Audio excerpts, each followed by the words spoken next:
Hello everybody, this is a brief tutorial where I'm going to show you how I do my art. Um, it's nothing incredibly fancy, but there's some tricks and tips that you might pick up from this. So anyways, I'm going to go over to my Paint Tool SAI. Alright. By the way, I'm running Paint Tool SAI on a virtual machine because Mac and Paint Tool SAI hate pen pressure, so I have to run it on Linux so that I can get the pressure sensitivity. Alright, so I always do my art at 300 dpi. The reason I do this is because if I happen to have a really good day and I make something that I love, I want to be able to print it out at some point.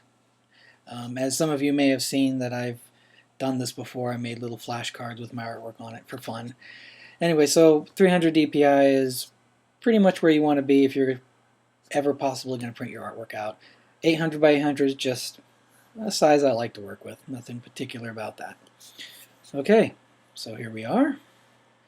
First off, I'm going to show you the stabilizer feature in Paint Tool SAI. So I'm going to leave it at 0. This is the default. I'm using a Wacom bamboo tablet, and I've got mine sitting on a desk, but as long as you can put it someplace where it's relatively stable, you should be fine.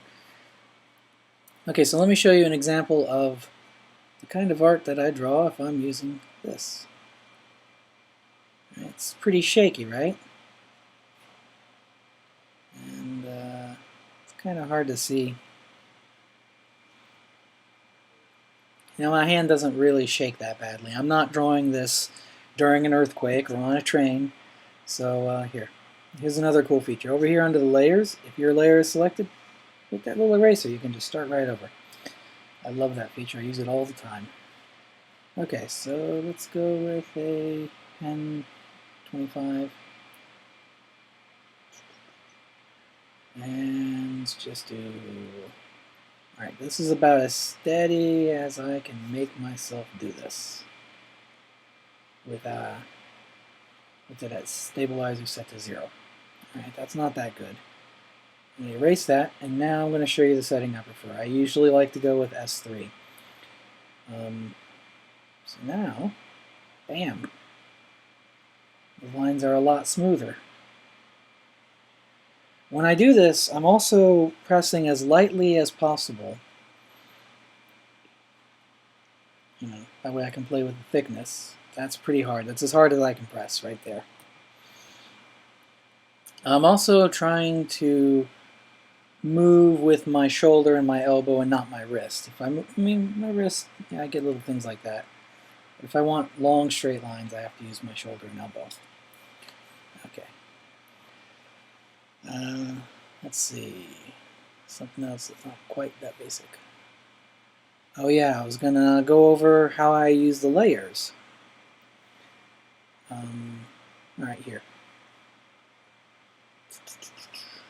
Yeah, do that. Alright, so whenever I'm doing a drawing, let's just say, you see me draw this about 1,000 times. Okay. So now I know my next, right after that, okay. The next line I'm going to do is going to be a hairline, just some mane. But I know that that line is going to intersect with one of these pre-drawn lines. So what I'm going to do is come over here to New Layer, select that, so now I've got a new layer, it's selected, and I'm just going to go crazy with that. There we go. Doesn't matter to me that I completely overwrote that line there, so what I can do now is, because it's on a separate layer, I'm going to use the eraser, and I tend to like to put the eraser stabilizer at 0 just because the lower this number is, the faster it works. You'll notice there's a little bit of lag when you've got it set to S3. Okay, so maybe I don't like how that sits right there. So what? It's on another layer.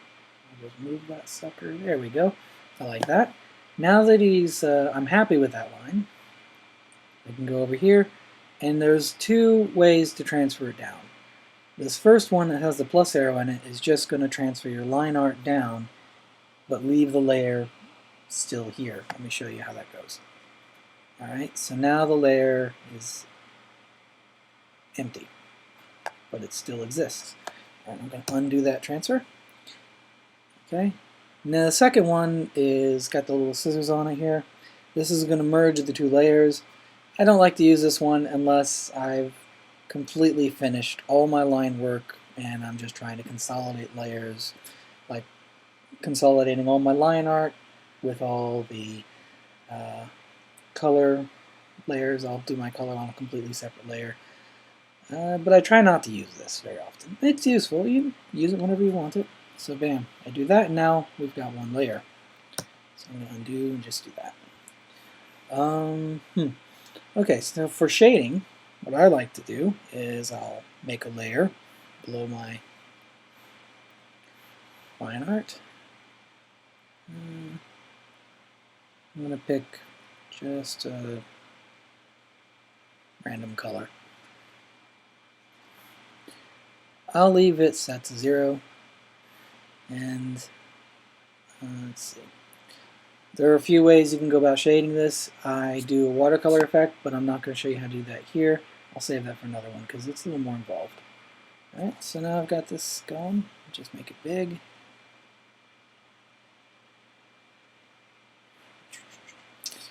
The great thing about digital art is you can be as sloppy as you want to be, because you can always undo or come back through like this.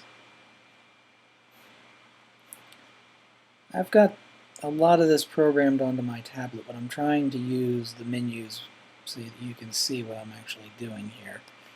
So I can change my brush sizes with the tablet and do undo and drag and stuff, but it doesn't help you if you can't see what I'm doing. Alright, so let's get rid of that.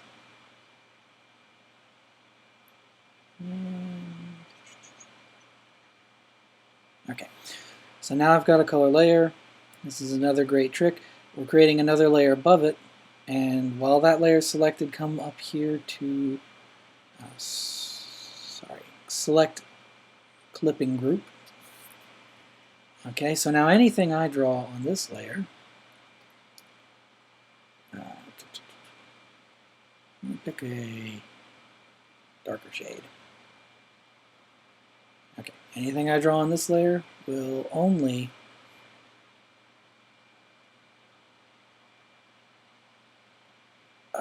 you know what helps? If you don't pick eraser and you pick pen. Alright, so there we go.